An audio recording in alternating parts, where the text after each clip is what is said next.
Your Excellency, Mr. Prabowo Subianto, President of the Republic of Indonesia, Honorable Minister of the Red and White Cabinet in attendance, distinguished teachers, and honored guests. Today, we stand here not only as the most smartest children, nor the most fortunate ones. نحن نقف هنا بوصفنا من بين أفعال الذين أوديهم آخر الآية لطاهق بدراسة. بالنسبة إلينا المدرسة هي الأمل، المدرسة هي المستقبل. 社长，我学商学，我看学的我看本的，我可学的一切我发，我其他会见，我看戏，我看到我讲学。だからこそ私たちの心の一番深いところから申し上げます。ありがとうございます、大統領閣下。Prabowo Subianto 大統領。大統領閣下に心から申し上げます。私たちのことを気にかけてくださり、まだ小さな私たちをやがてこの国の未来を担う存在として見守ってくださったことに深く感謝いたします。We also know that in Palestine, many children still cannot go to school. We are proud that you had stand for their freedom. And the world has seen that courage. No wonder President Trump, President Macron, even President Putin hold great respect for you. Before you, Mr. President, we make this promise. We will study sincerity and dedication. We will strive to become honest children, courageous children, and children who will never give up. في هذا المكان أيضا يحضرها آباؤنا وأمهاتنا هم الذي حملونا في دعائهم وارشدوا خطانا في الصبر. شكرا لكم يا آباءنا وأمهاتنا على محبة وتضحية والإيمان بأن أبناءكم يستحقون أن يحلموا وأن يتعلموا إلى المستويات.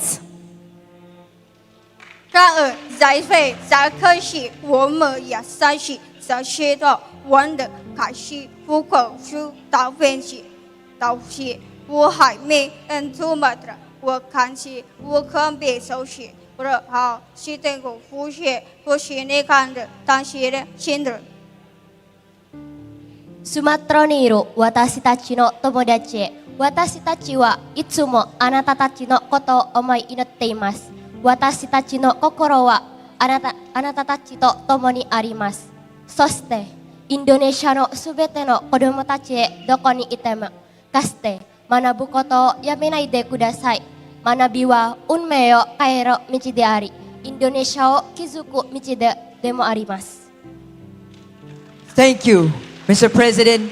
Thank you, Indonesia. This is the student of Sekolah Rakyat. Long live Indonesian children. Long live Sekolah Rakyat. Merdeka!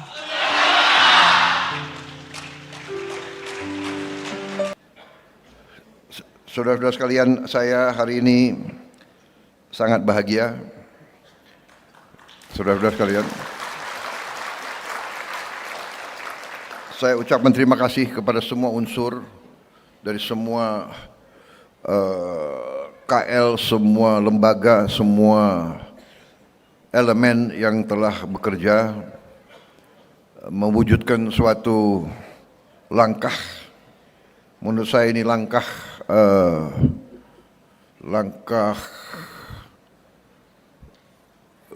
terobosan, langkah berani.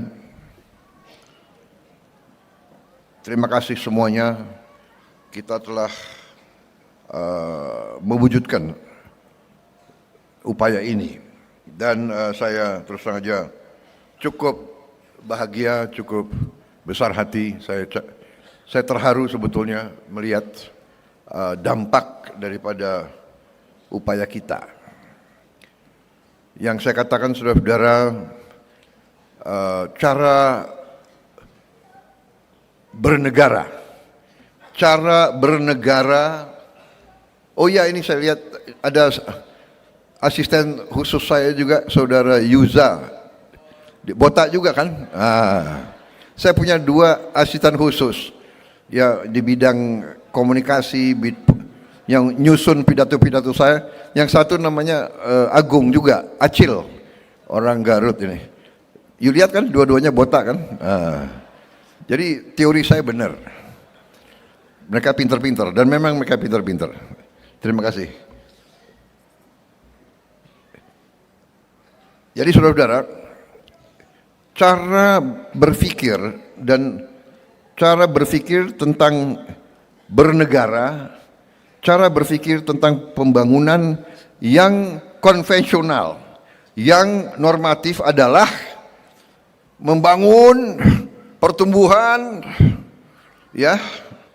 Dan ada pemikiran selama ini, ya, pemikiran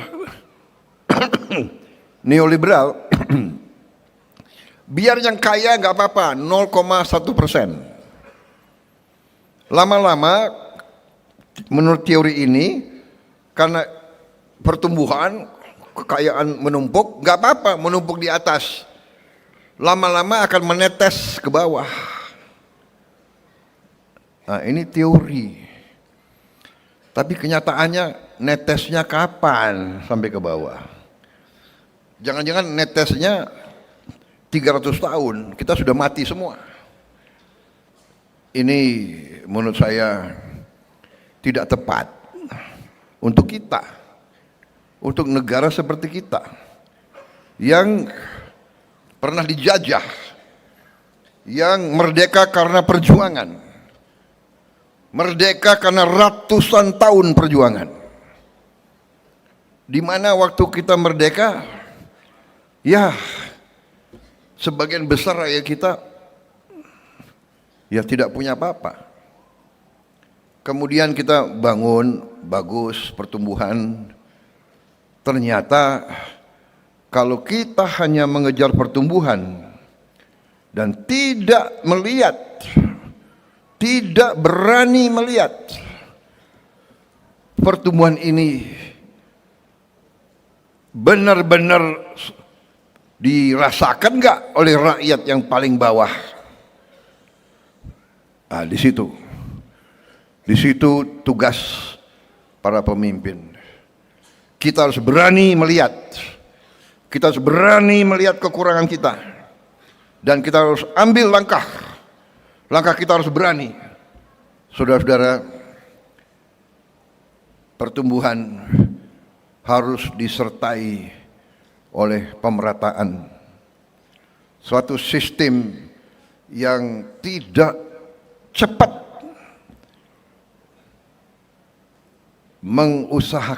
mengupayakan pemerataan, sistem itu kurang bermanfaat bagi sebuah bangsa. Saya ingatkan saudara-saudara sekalian, tujuan bernegara kita, tujuan kita merdeka adalah untuk membawa kesejahteraan, kehidupan yang lebih baik untuk seluruh rakyat Indonesia.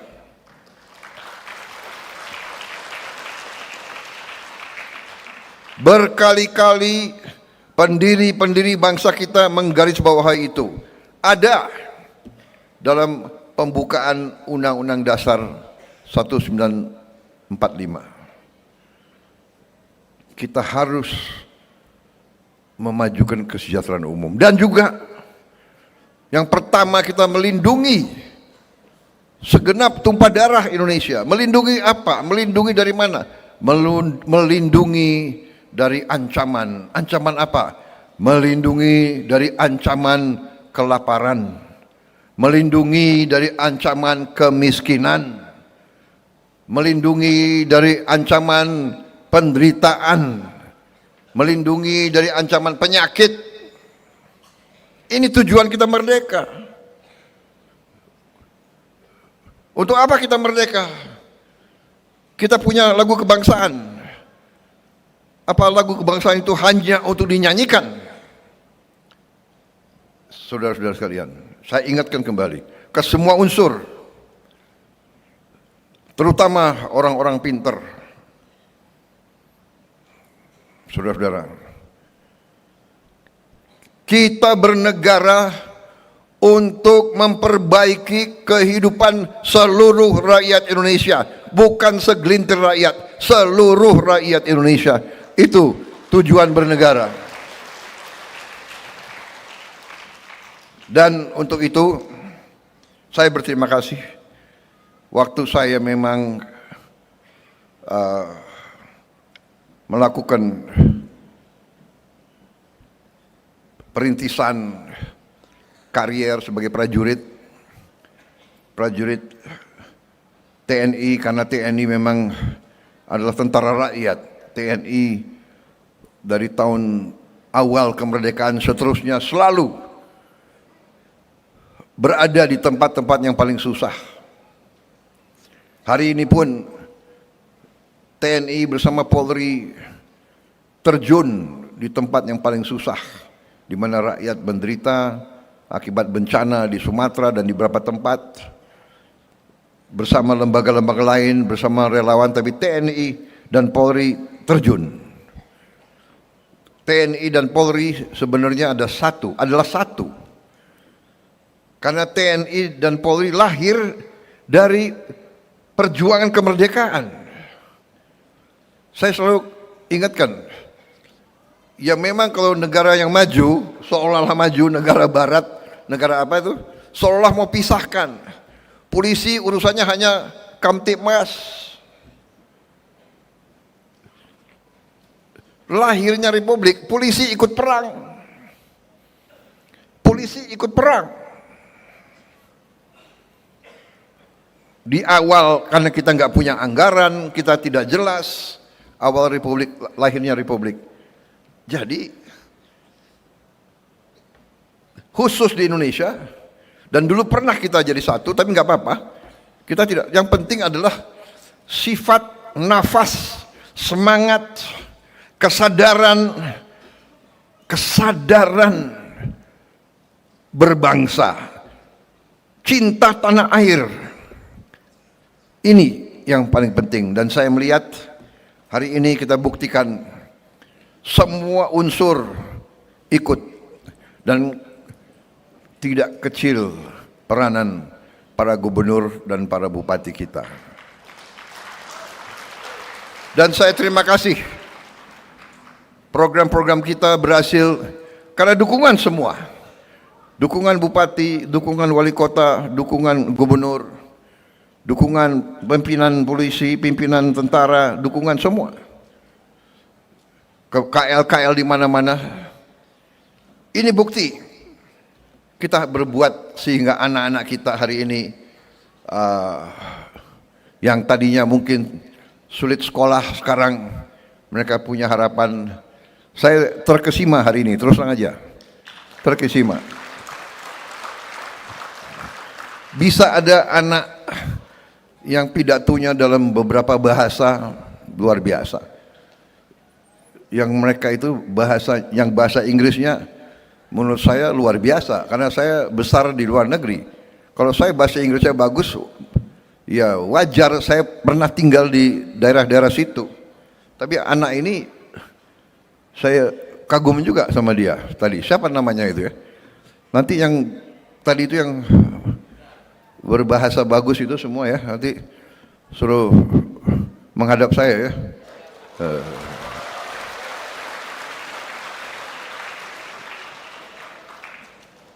Mungkin bagusnya kita kirim juga ke luar negeri, kira-kira gimana? Setuju nggak?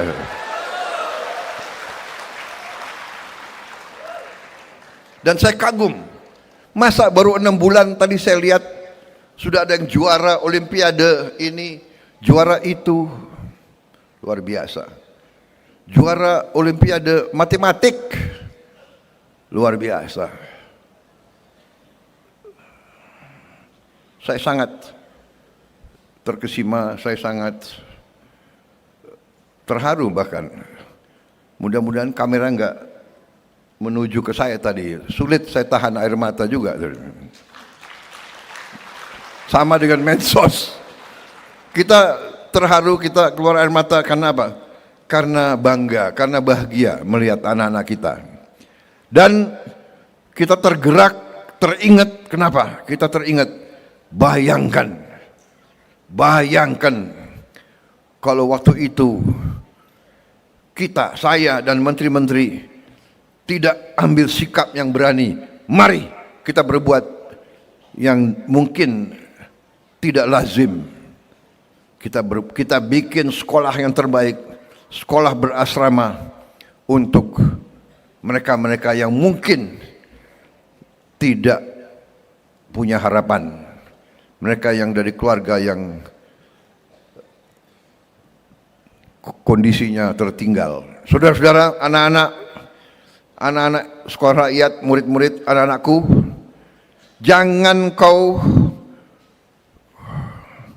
kecil hati, jangan kau malu orang tuamu hanya buruh atau hanya petani miskin atau hanya tukang pemulung. Jangan kau malu. Mereka mulia, mereka kerja keras, halal, bekerja dengan keringat untuk masa depanmu.